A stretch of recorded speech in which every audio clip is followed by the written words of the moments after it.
বন্ধুরা, তোমাদের সাথে হচ্ছে শেয়ার করব ভেবেছিলাম। তো পুজোর সময় একটু হলেও সোনার জিনিস নিই, কেন সোনা হচ্ছে ঘরের লক্ষ্মী, তাই না? তো একটুখানি হলেও নিয়ে রাখি। আর রিমিকে তো আংটি দিয়েছে, ওটা তোমাদের দেখিয়েছি। আর হয়তো ভালো করে দেখিয়েছি কিনা জানি না, যাই হোক রিমি একটা আংটি নিয়েছে। আর হচ্ছে আমি দাঁড়াও তোমাদের দেখাচ্ছি, এই যে এবছর এই কানের দুটো নিয়েছি। দাঁড়াও দেখো, দেখতে পাচ্ছ? দেখা যাচ্ছে? ফোকাস নিচ্ছে? হ্যাঁ। তো এই কানের দুটো নিয়েছি এবছর। তো এই কানের দুটো দাঁড়াও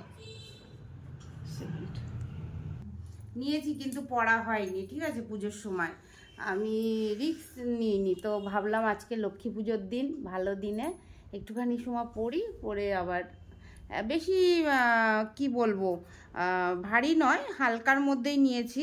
কিন্তু আর আমি এখন ভারী জিনিস নেব না, কেন ভারী বেশি পরা সম্ভব নয় আমার পক্ষে।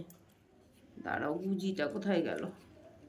তো ভারীও নয় আবার হচ্ছে হালকাও নয়, হ্যাঁ, মিডিয়ামের মধ্যে নিয়েছি। আর এইটুকুরই এখন তোমরা জানোই অনেক দাম।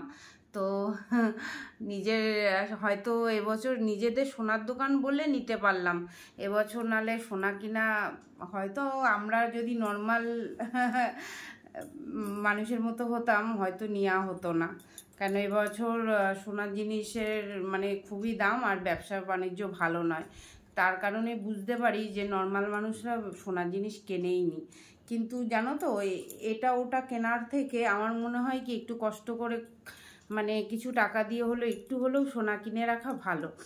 তো আমার সোনার দোকান বলে বলছি না, কিন্তু এটা সত্যি মানে কি বলবো, এত জামা কাপড় যাই হোক না কেন পরবর্তীতে তোমায় কোনো সাহায্য করবে না, কিন্তু এই সোনা কিন্তু তোমাকে সবসময়ের জন্য সাহায্য করবে।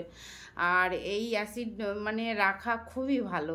তো দেখো কেমন হয়েছে, আমি তো নিজেও দেখিনি, তোমাদেরই দেখাচ্ছি। প্রথমে আমি এই মানে পরলাম, আমি পরে দেখেও নি, হ্যাঁ। তো রিমি কানেই দিয়ে দেখেছিলাম, তো ভালোই লাগছিল, তাই জন্য এটা নিয়েছি।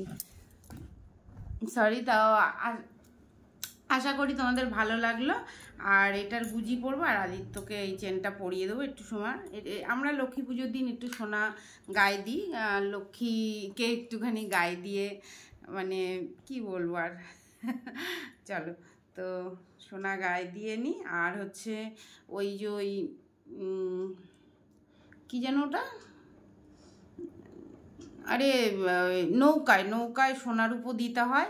তো দেখি এখন দেব এই যে এই কানেরটা, আমার যেটা আগে পড়া ছিল, আর কিছু রূপোর কিছু থাকলে দিয়ে দেবো। আমাদের সোনার উপর যাত্রা করতে হয়, নৌকা যাত্রা করতে হয়। তো চলো আসছি আবার, ঠিক আছে? আর কানেরটা কেমন হয়েছে অবশ্যই কমেন্ট করে জানাবে।